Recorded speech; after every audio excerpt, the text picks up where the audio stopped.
Welcome to Rocket Resources, where we're fueling your exhibition success with expert advice from the Rocketeers. In this episode, I'll be joined by Stephan Murtagh, the exhibition guy, who will be going through his 7 steps to exhibition success to help you get the most out of your next exhibition. Hope you enjoy it.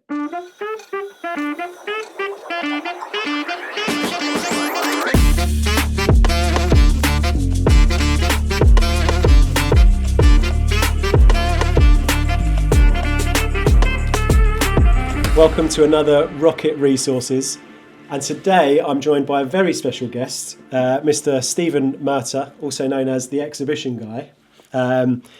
And Stephan travels the world training people on how to get the most out of their exhibitions, working with organisers, working with exhibitors, and so I thought it'd be great to get Stephan on here to give us his knowledge, not all of it, of course, he's going to keep some of it, just to help you guys to get the most out of your next exhibition, which is what the Rocket Resources is all about. So, right. Stephan, welcome to Rocket Resources.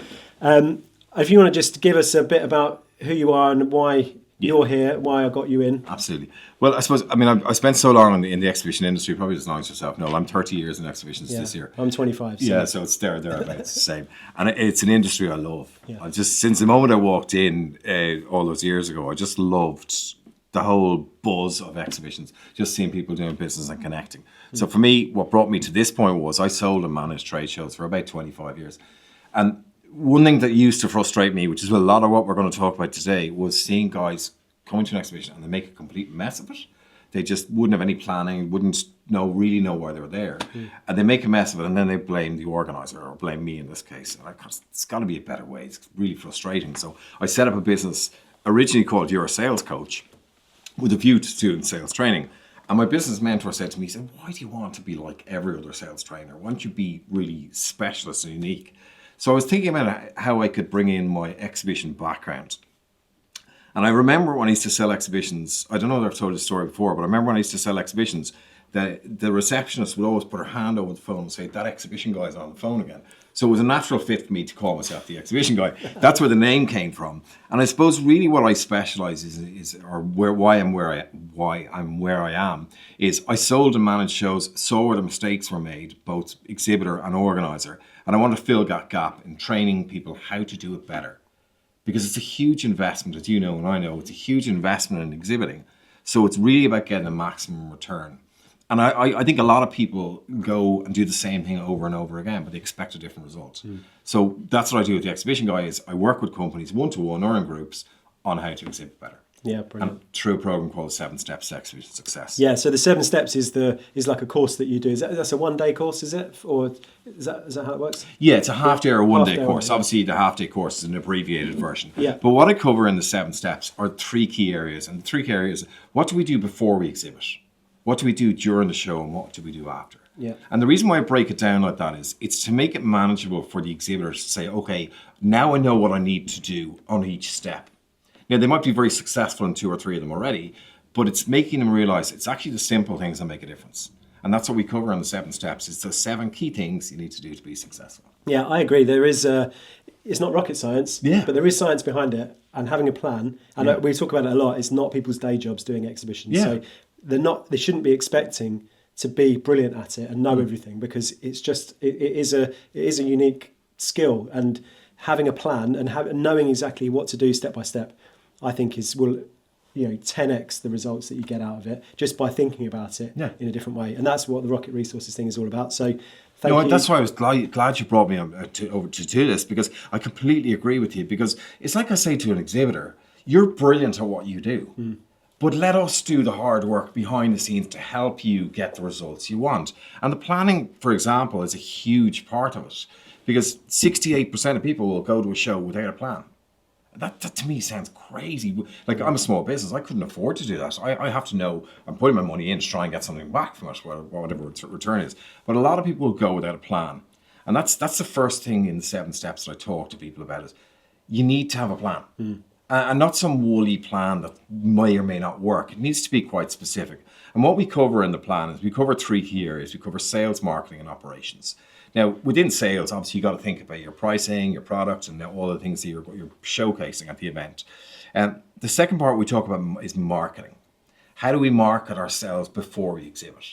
Because you're going to get a certain amount of organic traffic anyway, which is great. And I imagine 68% of people, they're probably still going to do pretty well at that show, but it's what are they leaving on the table? Yeah. That, and it could be the difference between them doing well and not doing well. But even if they are doing well, it's purely by luck and chance, really, rather than having a plan. If you talk about the average return should be 6x in exhibitions over a 12 to 18 month period. Now, obviously, you don't at a trade show you're not walking away with money, but if you take the 6x return, that's 6x. I'm going to put that in. That's a top tip. So when you're doing your budget planning and objective setting, look at what you want to achieve out of it. 6 times your investment. Yeah, you should be looking at that. And also, I would say, just to put a slight caveat on that doesn't mean you're going to get 6x in 3 months. You've got to be realistic. 12 to 18 months. 12 to 18 months is an average. Some people will do better than that. Some people will do worse than that.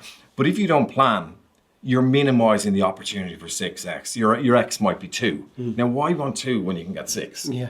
So from an operational point of view, as I say to people, it's very archaic to say have a 1 to 2 page written plan, but that's the truth. If you can actually commit to paper between 1 to 2 pages what exactly you want to achieve at the exhibition through sales, marketing, and operations, you are going to be more successful because you're going to be focused on achieving what you're setting out to achieve. But that's what a lot of people don't do. Yeah, no, I know, and we do exhibitions, and I talk about this a lot on here. We do exhibitions for ourselves to promote our business, and that having a plan is non-negotiable. We advise people to do that. So we've got a plan, and this afternoon we're going to go through that with you, and you're going to give us some feedback and hopefully tell us, that's a good plan.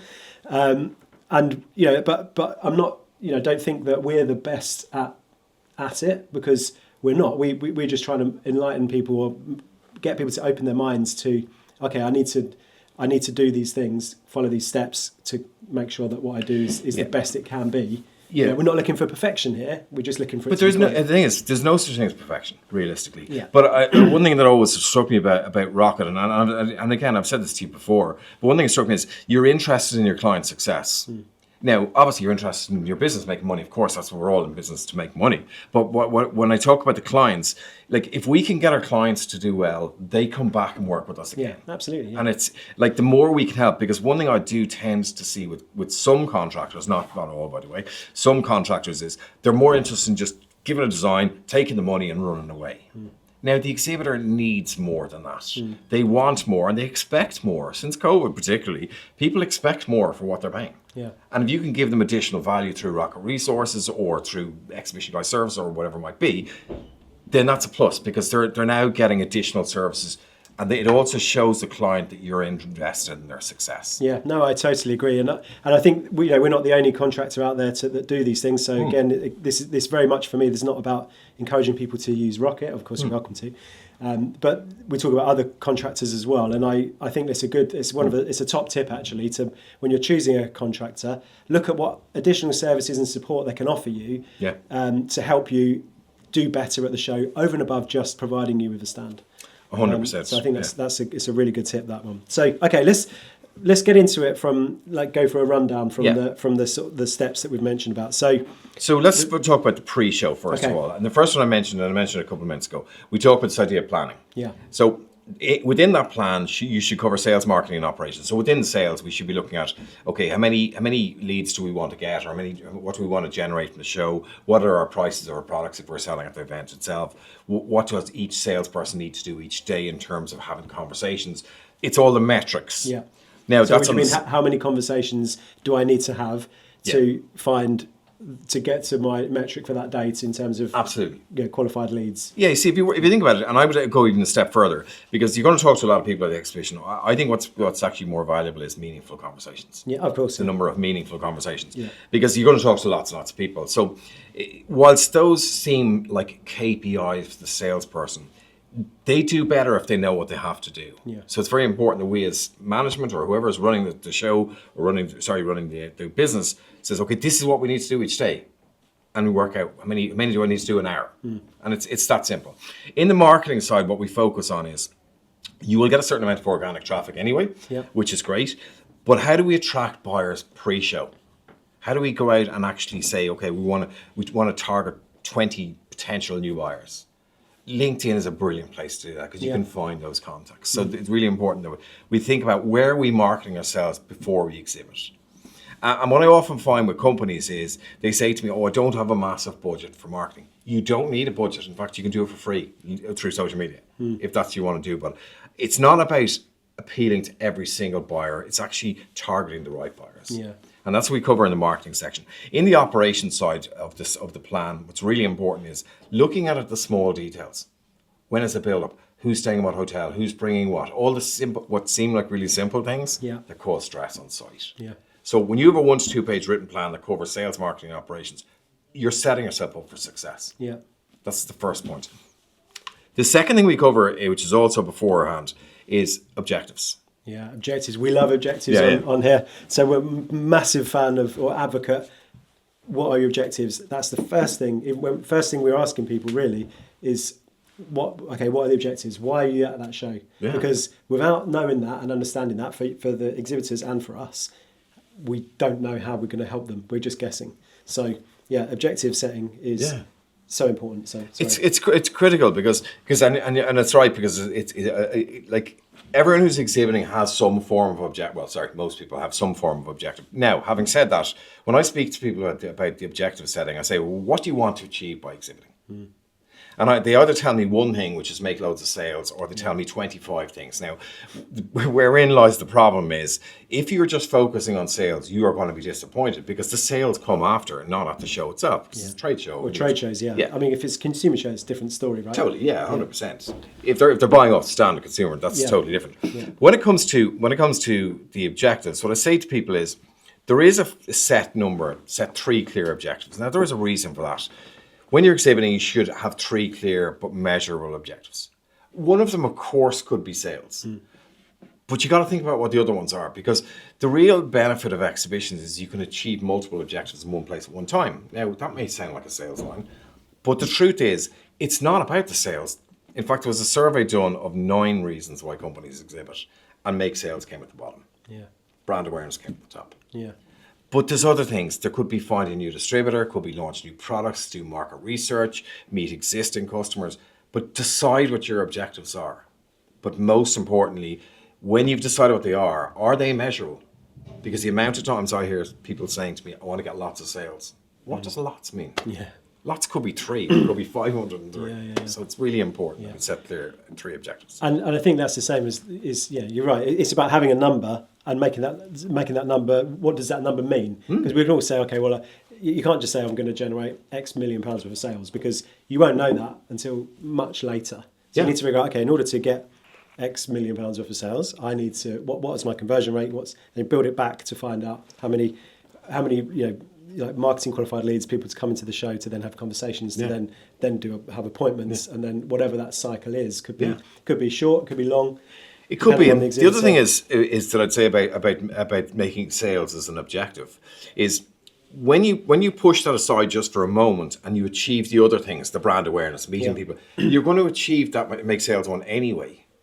But you've got to achieve the other ones first. I hope that makes sense. It does, yeah. Whereas if we just go, put it like this, and I hear this very often, if we just go and focus on sales, we're going to leave the venue going, that show did not work, because we don't have the sales in the bank. If we set 3 objectives, of one of which may be sales, and we have appointed a new distributor in Scotland, or we have added 16 people to our database, or whatever the objectives are, now the show becomes successful because you're on your way to achieving the third one. Yeah. And that's really, really important, is set 3 clear objectives for exhibiting. Yeah. So there's your top tip from Stephen. When you're objective setting, make sure you've got 3 clear and measurable objectives. Yeah. So when we're talking about objectives, obviously sales is kind of an obvious one, but you mentioned that when you said earlier about the top 10 and sales was last, was that objectives or was that? That was objectives. Yeah. There's 9 key reasons why companies exhibit. That was it. Why people exhibit? Yeah. Okay. Now, if you go online and Google objectives for exhibiting, it'll probably come up with 25. But the reality is they fundamentally break down into 9. Yeah. And what's really important is that they won't all apply to you. No. So, for example, one of the ones that came very close to the top of the survey was finding new staff. Now, when I say that to clients, they go, "Why would that be an objective?"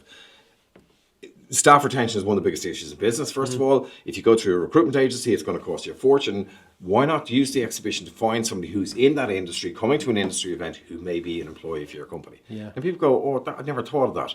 That's exactly what I mean. You've got to start thinking outside the box, because when you start thinking outside the box, you see a multiplier of opportunities and a multiplier of results. Yeah, and I really like that. I think that's really key, because like you say, when you're looking for people within your sector to recruit, but especially if obviously it depends on what the role is, but if it's something that those guys are likely to be at, Absolutely. then what a great way to showcase your business to those potential employees or team members. That I think that's a really, really good one, and probably something that most people don't think about. They don't think about it, and it's funny because if you take the recruitment as an example, the average recruitment fee is about 25%. Now, obviously it depends who you use, but you could be at 25%. My wife's in recruitment, by the way; they charge 30%. Wow. But my point is that when you think about that cost, when you're standing in front of people who could potentially work, and also, and I know from face-to-face interaction, you get a much better feel from somebody face-to-face. Yeah, for sure. Definitely is one. I don't want to labour the point, but I think it's a really important one. Yeah, no, that's great. So what would other? So that's a really good one that people might not think about. What are the other sort of objectives that you see people setting that would be useful and maybe a bit out of the box, or what other objectives do you think are really, really good, tangible, measurable ones that people use? I think that there's an interesting one, which is brand perception, which is what I would call, how many existing customers can you meet at the event? Now, people say, well, I'm doing business with them already. Yes, but there's a couple of reasons why meeting existing customers is important. One, it increases the brand perception that they have you. But also, if you have new people in your team and you want to introduce them to current clients, it's a brilliant way of doing it. So I think we should be setting a target of how many customers do we want to meet or have conversations with who are already doing business with us. Yeah. Again, there's no immediate benefit to that one. Excuse me, but there's a longer term benefit to that one. Yeah, that is a bit like the staff retention is also client retention. Yeah. And if your clients are there, they're going to be potentially in front of other competitors. So Absolutely. Being there, doing a good job, making people feel welcome, talking about new products or services that are coming online, that's a really good one. And market research, I can't stress this enough. I think that, if you have a product that's not selling or a service that's not selling, this may sound like a strange one, I do recommend you bring it to an exhibition and ask people face to face why they're not buying it. Now, that might seem quite negative, but my point is you'll get much more honest feedback face to face, and you'll get the vibe from somebody. Yeah. And I think, at the end of the day, it could be a slight modification or a slight difference thing you need to do to your product or service to make it more saleable. But then you go back to the market with that product, having changed it, they're more likely to buy it. Yeah, that's good. Good, very good, very good. Okay, so what we covered here then on the before. The plan, the objectives. So what's next? The last one in the pre-show is, and this one technically could appear during the show, is the marketing. Yeah. It's marketing, so important. Yeah. Got to let people know you're there. Huge. It's like I always say to exhibitors, and I can't stress this enough. It's the organizer's responsibility to bring people through the front door of the show. Yeah. It's your responsibility as an exhibitor to bring them to your stand. So we need to be marketing ourselves. And I don't mean we need to spend a lot of money on marketing. In fact, in the life of today, we can spend no money on marketing through social media. Yeah. And LinkedIn it would be a prime example of a great way to target individual buyers. And we should be doing quite a bit of marketing beforehand. What I would say to you is the split is what I call 70-30 split. 70% of our marketing should be done online, but that's not omitting the offline piece. So making phone calls to your top 20 buyers before the event or top 20 potentials. Say, listen, we've got a really cool product. Do you want to come down and see us? Or we've got a special offer at the show. Yeah. Doing that outreach, even things as simple as postal or direct mail. That may seem archaic, but that's the reason why it works. Yeah. Because nobody else is doing it. Yeah. I think the postal one is good. We've always used postal mailers since the early days of Rocket. And it's probably one of our biggest lead gen tools for, we pick up probably more work from that than we do of any of our other channels at the moment, and that's always been the case. And I'm a massive fan of, and I don't know if you follow the James Sinclair business broadcast, but he talks a lot about lumpy mail and things. Lumpy mail, when you get in the post that it's what's that? You're intrigued, you want to open it. You're more likely to keep it if it's a nice piece of material. Yeah, 100%. And I think those things are really powerful because, on a screen or an email, for me, on an email, I get so many. Once it's gone. Once it's out the reading it's page. different because it's not something we're used to because postal people don't tend to post stuff anymore. Yeah. So when you get something in the mail, it's that's different. I mean, I think I may have said this to you before. I did. There was 10 people in the organiser community I couldn't get in front of, so I went out and bought a really, really expensive writing pad, and I wrote them a really short note, literally 1 paragraph long, really high quality paper. I posted it off. Now, bear in mind, these people had never entertained phone calls, emails, social media, anything from me at all. I posted 10 of them off. Within a week, 6 rang back and said, I'd love to talk to you. Now, why? Because it's a little bit different. It was personalised. Now, I'm not suggesting you do that for every potential buyer, by the way. But you just got to think differently. Absolutely. Do something that other people aren't doing. 100%. Yeah. Or do something that's old and you go, wow, that's different. Yeah. And especially if your potential buyers are older, or in a different generation, that will appreciate that. Then, so, I think a lot of people have just assumed that everything is digital now. And of course, most of it's digital. But there is a subset of people who like the lumpy mail or who like the more personal approach. And one thing I always say, particularly about this particular topic, about ringing your top 10 buyers before. Let's say I ring Noel and Noel says, I can't go to that show because I'm away doing something else or on holidays, whatever. I've still kept the conversation with Noel. I can go back to him after the event and say, no, did we launch this product? Can I just send you a brochure or whatever? Yeah. You're continuing that conversation. Yeah. So even if they're not coming to the event, you're still maintaining that contact. And you've used the event as an opportunity to reach out. Yeah, of course you have. I mean, I like that. And also it's making people feel valued, isn't it? You want them to come along. It's TLC. Yeah. People like the personal touch. Yeah. I think that's probably why the letter that I was speaking about a few minutes ago, that's probably why it landed. Said, this guy took time to write to me. Yeah. Now, again, I'm not saying you can do that for everybody. You have got very nice handwriting though as well. Well, that was my boarding school days. Yeah, that's my boarding school days. Yeah, the handwriting's getting better. But ironically, I just think that genuinely, if there are really, really key buyers you want to get in front of or you want them to come to the event or whatever you're doing, you've got to do something different because otherwise you're just in the pot with all the other emails. Yeah, it's true. Yeah. Stand out, and that's the thing. Definitely. And that's it transcribes into the event as well. With the stand, you've got to stand out. Can't just be. Don't want to just blend in with everyone else. Absolutely, 100%. Got to be different. Something's got to really pop and shout to people. Yeah. You need to go and see these guys. And I think really, if the audience here could take one thing away from today, just don't do everything digital. I'm not saying, of course, most of it is digital, but don't omit that personal touch phone call, that personal touch lumpy mail or whatever it might be, because that can make the difference between a good and a great show. Yeah, no, totally. So you're talking about 70% pre-show. 70% of your marketing should be done online. Online, gotcha. And 30% offline. And really quickly on the just when you mentioned timelines, when we talk about marketing timelines for exhibitions, for a national show, the key time for advertising and marketing is 4 to 6 weeks before the event. Okay. I'd say nearly closer to 4. For an international event, it would be different. I'm talking about buyers here now. Yeah. Now, because obviously international buyers have to book flights and things like that. But you're talking about a national event, that key time in the last 4 weeks is when people make that decision and put dates in their diary. Yeah. So that's when you should be focused on your marketing. Yeah. Okay. Well, we'll use that as a top tip then. Yeah. So when you're doing your pre-show marketing,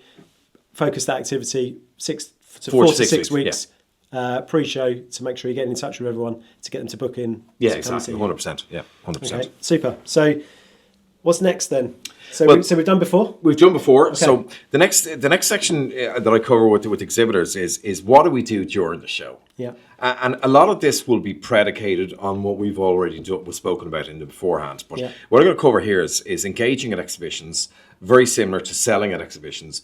And I rewind. I'm going to cover marketing first of all, a little bit more on marketing, selling at exhibitions and engaging buyers. So I know I've spoken about marketing, but I think just to recap on what we said there, really important to consider the 70-30 split. But when it comes to where you're going to market yourself, think about the channels that your buyers are using. It's not necessarily the channels that you use, it's the channels that they use is important. Yeah, we talked about that before, is like where do they hang out? Yeah. And that's you've got to really understand that. Absolutely. And then go fishing in that pond. Yeah. I mean, I personally don't think Facebook works for my business. I tried it before, it didn't work. But if I find out that that's where my audience are, that's where I need to be. Yeah. I love LinkedIn, but if they're not on LinkedIn, well, they are in my case. They But are, yeah. if they weren't on LinkedIn, I have to go somewhere else. Yeah. So think about the channels you're using. Think about short intro videos. A short 10-second intro video before an exhibition is brilliant to introduce you to a member of the team or a new product that you're launching. And LinkedIn is great for that. Yeah. So we kind of covered the marketing, so I didn't want to labor that. When it comes to the next part, is engaging buyers or engaging visitors. There is a rule of thumb in the exhibition industry that you have 4 seconds to make an impression.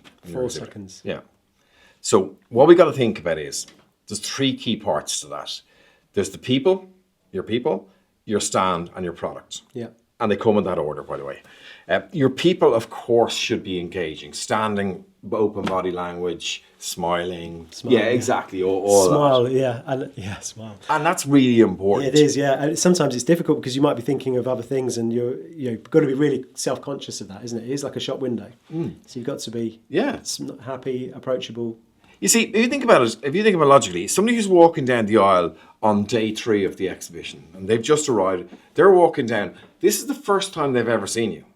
Now, they don't care if you've had 3 hard days or 2 or 3 hard days and you've spoken to 500 people. You still have to give them that same level of enthusiasm. Yeah. And sometimes salespeople, and this is going to sound like a really strange thing to say, but sometimes salespeople are not necessarily the best people to have on the stand. Yeah, you know what? That's come up as before on this. I've heard that, and I don't disagree with it. I think in terms you need people that are knowledgeable, who can give the 90% of the answers that people are going to answers to the question people are going to ask. But I think you're right. I think it doesn't have to be your salespeople. Yeah. But I think it makes sense that it is. It's kind of their role. I think there's also a good argument for having a sales and marketing person there at the same time, or a sales and technical person there at the same time, because it's very credible to say to a client as a salesperson, I don't know the answer to that, but have the technical guy here. Yeah. He knows the full spec or whatever you need to know. Yeah. And there's a certain kudos with that, and I think it's really important because the people are critically important. So open body language, smiling, knowing your product. Now you don't have to know every answer, by the way. Yeah. But you've obviously got to know your product. The next part, which is the really important part, which really is a standalone, is stand design. And I always say to people who are exhibiting at shows, it's not what you think of the stand design that matters. It's what your what your visitor thinks. How do we make the stand? And this is very much in your wheelhouse. But how do we make it practical for the visitor? And a couple of things that I always talk to people about is there is another rule of thumb is you should keep 60% of your floor space free for visitor access. Now, people go, I'm not saying you go up with a tape measure or stand, but what I'm getting at here is you've got to make it comfortable for them to walk on. Yeah. One thing I always recommend to people is that if you're using counters, you push the counters a little back towards the back of the stand, not right at the front. Okay. The best speakers in the world don't use podiums, and there's a reason why they don't use podiums, is because it's seen as a barrier. Yeah. Now, in the exhibition terms, what we're trying to do is, I'm not saying counters aren't important, by the way, hugely important, but we don't want to create a physical barrier for a buyer to walk on the stand. Yeah. So something like that. The other thing I would say to you is, again, another rule of thumb, is your graphics should be readable and visible from 15 to 20 feet away. Okay. Because people will decide in 4 seconds if they're going to stop on your stand. And they're going to judge it on your people. Yeah. They're going to judge it on your stand. Yeah. And they're going to judge it on your product. But the product realistically is the last thing they're probably going to see. Yeah. So that I'm not saying it's not important, but it's the least important. So when it comes to the graphics, have them readable and visible 15 to 20 feet away. Use lots of color. But what I would really recommend is to talk to you guys or people like you guys who know this. They know what works. Yeah. Like I've seen many things that work and many things that haven't, but you're living what works in Rocket. And talk to your contractor about what your objectives are and how that marries up with how you can create that impact. Yeah, I think that's a challenge for us as a contractor. I'm sure other people have it too. When we're doing stand designs, we won't always do the graphic design of the elements on the stand. So we always try to say, less is more. Less is more. Yeah. We ask it on we've got a scorecard that you can take, which you go online, take the scorecard, answers loads of questions, and it gives you like a score. Yeah. For how ready you are and how where you might have some gaps. And And one of those questions is, do you agree with the statement, less is more? Yeah. But it really is. I think, not necessarily just have everything just plain white, but like you say, colours, bold colours, on brand, things that associate with your brand, but just key messages, not detail. Yeah. Think so they won't read it, Noel. They heading. won't read it. Yeah. No, they won't. You're right. They won't. No. And I think the fear, and I completely understand why people do it. They go, okay, I want to maximise every single piece of real estate on the wall. Yeah. Now, if you think about it logically, and again, it's something I always recommend to exhibitors, is the top 2/3 or even the top half of your graphic is far more important than the bottom half. Purely because the bottom half doesn't tend to be seen because you're standing in front of it, or alternatively, they're not going to look down. People tend to look at eye level. Yeah. So if you can maximize the top half of a graphic using a strong image, then you're more likely to get a response. They say a picture paints 1,000 words. It's actually really true if you think about it. Of course it is, yeah. It's about imagery, because the amount of times I see companies that put in phone number, email addresses, website addresses, Telegram, WhatsApp, and just people aren't going to read that. No. Now, I do recommend something that's slightly archaic is QR codes. If you really need to bring people somewhere else, use a QR code, because it's an innate curiosity, as we as human beings have, is to click a QR code. Yeah. So yeah, you're right, curiosity. And I'm going to run that in as a top tip, actually, is how do you incorporate curiosity into your stand? And it might be a QR code or something, ask a question, something where we are inquisitive by nature. Humans are inquisitive. It's probably why we've survived, and it's why many people haven't. Definitely. Because we are inquisitive. We want to, what's that? We want to find out. They do. We want to find out. That's a really good top tip. And as well as, top tip, 4 seconds to make an impression. Huge. It really is. I can't stress this enough, because, you see it. You see that moment, or that second. Is this person going to stop? And it's really, really critical, because there's only a finite amount of hours in an exhibition hall per day, so you've got to maximize that time. So it's really, and it's like messaging. Just the last thing I'd say on stand design, one thing that's really, really important is have a really clear message as to what you do. What struck me about that was, I remember seeing your particular stand at Confex, actually, and I think I can't remember the exact words, but it was along the lines, we build customs build stands. I can't remember exactly. We design and build exhibitions. Sorry, that's what it was. But what my point was, when I'm walking down the hall of Confex, if I'm somebody who needs an exhibition, that's what they do. Yeah. Do you know what? We did that a few years ago, and we've used that, and we're using it again for our next show, because that's what we do. If you take away all the fluff of everything else, and how we do it, and all this sort of stuff, that's what we do. Yeah. And then it's like, how do we help you to get the most out of your show? See, and you're right, because the more words you have to use, the more fluff you have to use, it dilutes the message, and it makes the message disappear. Yeah. Like, at the end of the day, we as human beings, we're quite straightforward, actually, in many ways. We're quite complicated in other ways, but we're quite straightforward. And I'm coming to Confex or whatever show for a reason. Yeah. I need somebody to build a stand for Securex or whatever it might be. Oh, these guys do stand. Look, I'm not saying I'm going to do business with you, but at least I know that they are a company to talk to. Yeah, that's really good. I just want to go back to that. So you remember that from a stand that we did probably two years ago. And the rest? It's probably longer than that. But that's great, because we've not had a conversation about that. And that's obviously stuck in your mind. Oh, it has, yeah. It's completely stuck in my mind. And that's the most basic statement that you'd think is probably not very obvious, because it's obvious what we do. But by saying it, that's great that it's stuck in your mind. So that's a really good. I remember posting after Confex a picture of that particular graphic that you had, or a particular part of the stand. And I remember one or two of the comments on it were, "Bravo, that's just straightforward." Yeah. And I think we in business have a habit, or maybe it's human beings, of complicating and overcomplicating. It's like I say, when we talk about the graphics being readable and visible 15, 20 feet away, we want to make it obvious what we do. We sell pink widgets. We tell people, this is what we sell. We sell pink widgets. But if we try and create a really fancy and creative message, it might look fancy, but it gets lost in translation way too easily. I think the complex bit we bring in is around the stand itself and the structure and how it looks, to create intrigue and to think, oh, that's cool, or tactile, like different finishes that people want to touch. Yeah. But the messaging about what you do, what problem you solve, who you help, got to be simple. Keep it simple. It's like that expression in sales training, keep it simple, stupid, the KISS expression. And I think one of the biggest challenges, I train people how to sell all day long. And one of the things I notice about it is I'll ask them to show me their sales letter. And it's got 25 paragraphs. It's like, people are just not going to read it. Maybe it's since COVID, I don't know, but we're very time poor when it comes to content.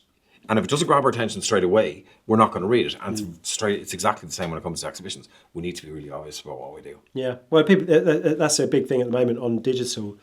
Is about hooks, isn't it? Like, what's your hook? You know, what if it's a YouTube video that the title's what's your hook? If it's an email, what's in the subject heading? What's your hook?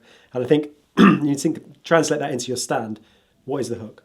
But you're right in what you're saying, though, because if that's the way in digital, which you're absolutely right, it is. Why should it be any different in face-to-face communication? No, it's no different. The premise is the same. We're trying to get in front of somebody with our message, and what I want to do is it's like. Again, coming back to the sales training example, I don't want people to walk away having 64 slides from me. Okay, they will have slides because I'm in sales training, so there'll be slides, of course.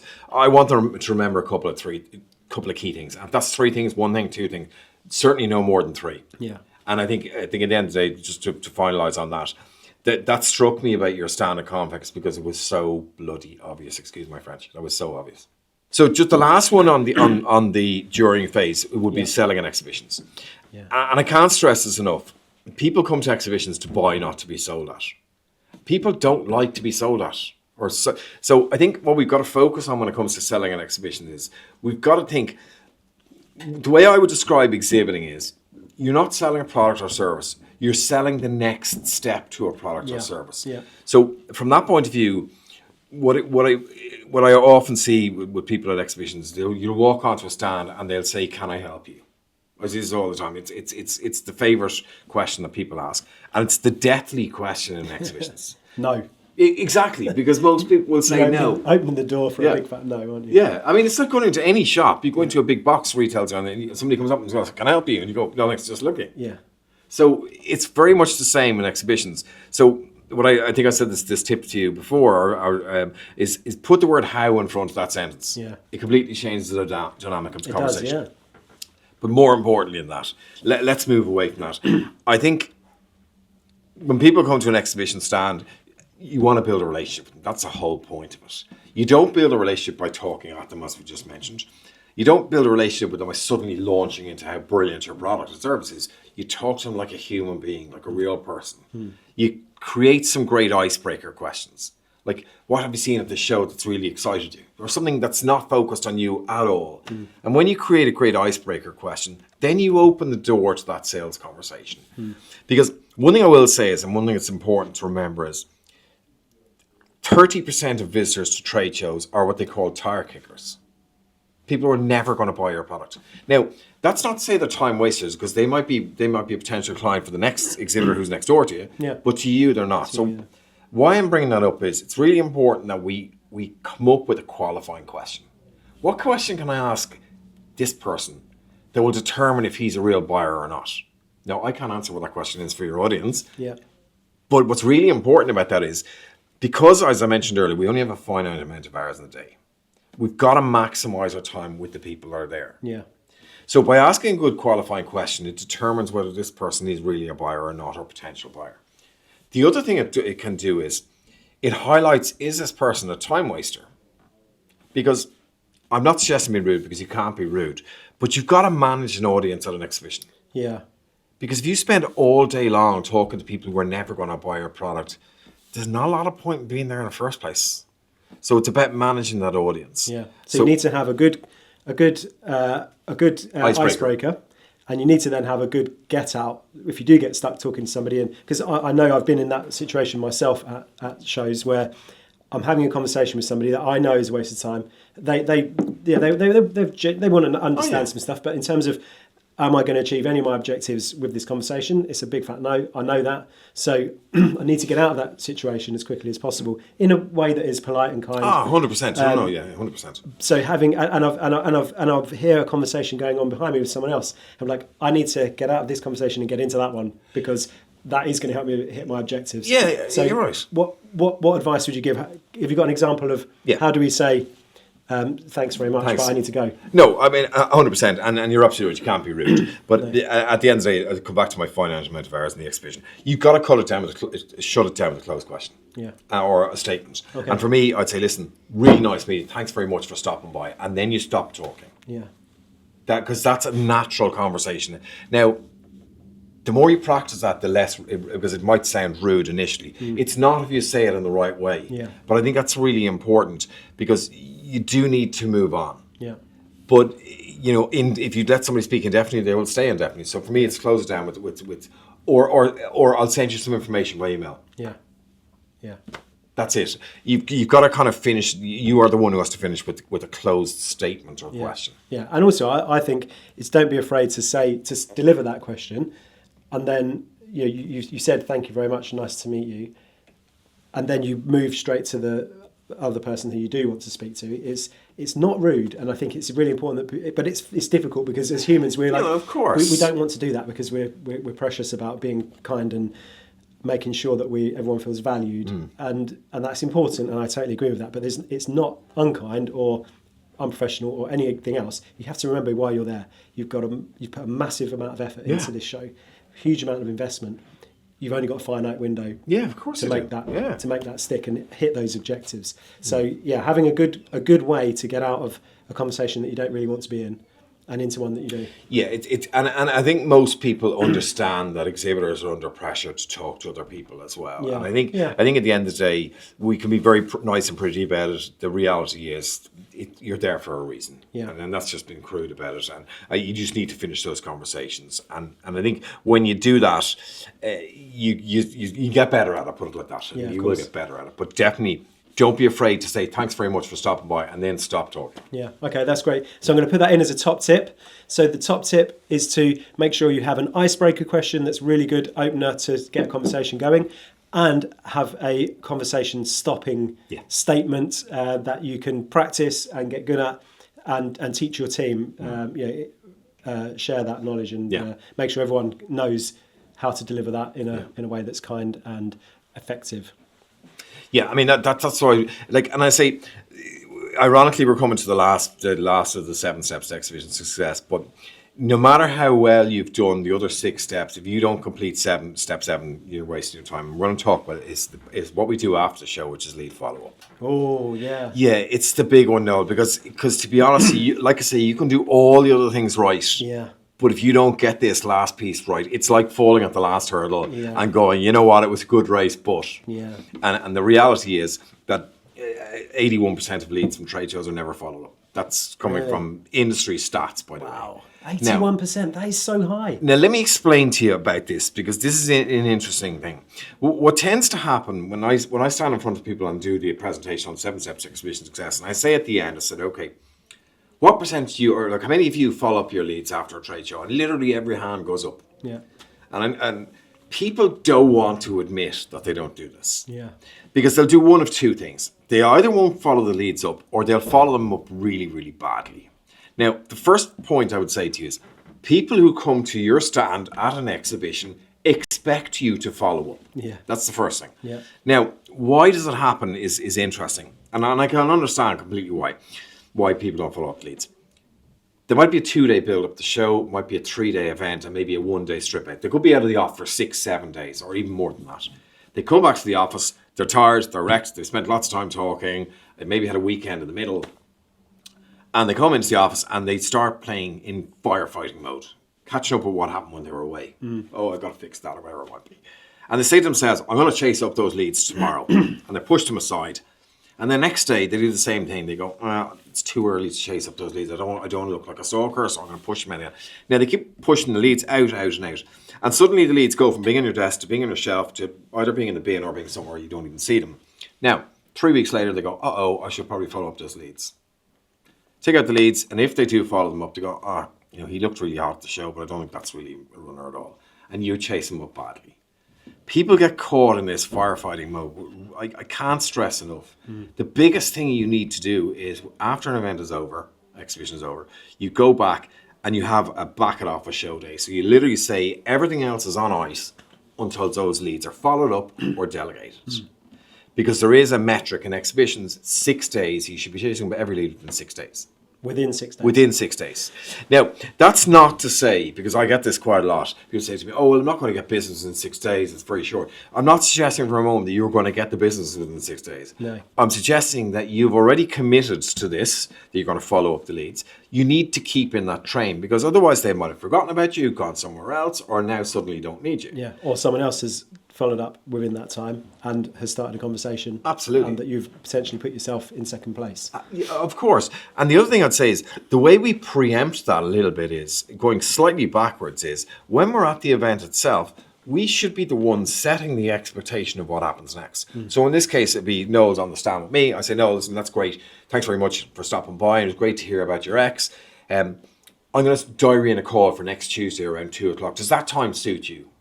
Or I'm going to send you an email on Friday, or whatever it might be. But I've set the expectation with you, Noel, the buyer, as to what happened next. Yeah. Then when you follow up, it's not as much of a surprise. I'm not saying they all remember you, but the reality is people don't do that. And they go and spend all this time exhibiting, spending lots and lots of money, and they miss this step because they think, oh, well, that visitor will come back to me. It's not the visitor's responsibility to come to you. It's your responsibility to chase them. I think the reason that happens is because when you do an exhibition, let's say you go and you meet 100 people over 2-3 days, there'll be 5 or 6 of those people probably who will have an immediate need that you'll jump on straight away and you'll get traction with those people straight away. And I think that what that does, it puts you into a false sense of security because all of a sudden you've got potentially 5 leads, which is quite a lot. Projects to work on, maybe you're logging those leads, you're putting them into your process, you're putting up the next steps with those, but you've still got another 94 that might also be ready, but we just don't know it yet. And that is why I think a lot of people fall into that trap because they get busy tackling the things that are right in front of them, even though they are specific show related ones, but at the same time then you're neglecting all the rest of it, and there's a lot of value in that other list where people need support. And I think it's important that you have, like you say, before you go, you've got your strategy nailed. This is what's going to happen after to everyone. Absolutely. That's a given. We're going to reach out, we're going to do videos, we're going to do whatever it is. Whatever the follow-up process is. Everyone's going to get that. Yep. And then anything on top of that, we're going to tackle as we would anyway. So, and like you say, blocking out a period of time, you have to do it because really, really good idea. To be honest, it's really frustrating to see because, again, going back to my days when I used to sell exhibitions, like we'd done X, Y, Z to make the show a success. And one of the clients said to me, oh, well, the show didn't work. And I'm going, you didn't follow up the leads. Like, I can't be responsible for something you didn't do. No. Now, it's not a blame game. But just to kind of come to your point on that, the other thing I would say is during the event, when you're getting your lead gen form filled, whether it's on paper or digital or whatever way you're doing it, is you should be classifying them. It could be 1, 2, 3, 4, it could be A, B, C, D. And I know that sounds very simplistic, but my point being to come to what you're saying is there should be a pecking order of what's followed up when. But it still should be, there should be some level of contact between the organisation, between the day the show finishes and 6 days later. I agree, yeah. There's got to be something. Yeah. Because what you want to do is, you want to be in that 19% of people who did it right. Okay, you're leaving it to chance to a point, but you're in that 19% of people who are really successful exhibiting. Because when you tick all those 7 boxes, I'm not going to guarantee you on a 6x return, but you're well on the way to getting that return. Yeah. And then the exhibition becomes, you know what, exhibiting is brilliant. Yeah. And which we all know it is. And you and I have got 50 years experience in exhibitions. Exactly. Yeah, 55. And we know it works. Yeah. I'm just going to give out a top tip is to block out some time in your diary for the days after the show to really get nailed down and do your follow-ups all of the things that you agreed you would do at the show for those people that you agreed it with. Yeah, it's a back it off a show day or whatever you want to call it. Doesn't matter what you call it once it's done. Yeah, that's really important. That's super. So, okay, that's super. So we've kind of gone through the whole thing before, during, and after, and I think we've got a lot of insight there as to the critical things that people need to do to make their show a success. And like you say, it's not just on the show to make it a success for you. It's not just on you to make it a success for you. It's on the whole thing. You've got to rely on the organizer. You've got to be at the right show, at the right time, with the right product, with the right stand, with the right people. And you've got to be talking to the right people because to be honest with you, you're absolutely right, because the success of the exhibition industry relies on exhibition organisers, contractors and exhibitors all working together. Yeah. And when you work with the right people, whether that's an organizer for the right show or a contractor for the right design and who gets what you want to do, then you maximize your chance of success. And somebody who works with the right organizer and asks the right question or works with the right contractor, chances are is thinking about all the other things they need to do individually. Yeah. And what I would say to you to summarize, really there are 3 key numbers. And if you remember, like based on what we spoke about today, I can give you 3 key numbers right now that if you focus on, you will be more successful at exhibition. The first one in the number is what we do beforehand. You set 3 clear objectives for exhibiting. Clear and measurable objectives. That's the first number. So that's focus on what we do beforehand. What we do during the show is we understand that people will decide within 4 seconds if they're going to stop on your stand. So that's really, really important. Now that's more on the contractor side because of course it's about you as people, but you've got to have a stand that's engaging. You've got to have a stand that people can walk on to feel comfortable with. You've got to be obvious what you do, and you've got to make them. You've got to wow your clients. Yeah. So that's the 4 seconds. That's what we do during the show. And the last tip, which is the one we just covered, is the number 6. And the number 6 is you chase up every lead within 6 days. Now, what I always say to people as a kind of bit of fun is those 3 numbers add up to 13. Unlucky for some, and there's a term called unless you're Taylor Swift. That's exactly. According to my daughter, that's a lucky number. Yeah, lucky number. Yeah. So that number, there is a thing called triskaidekaphobia. I don't know if I've ever told you this. No, it's a fear of the number 13.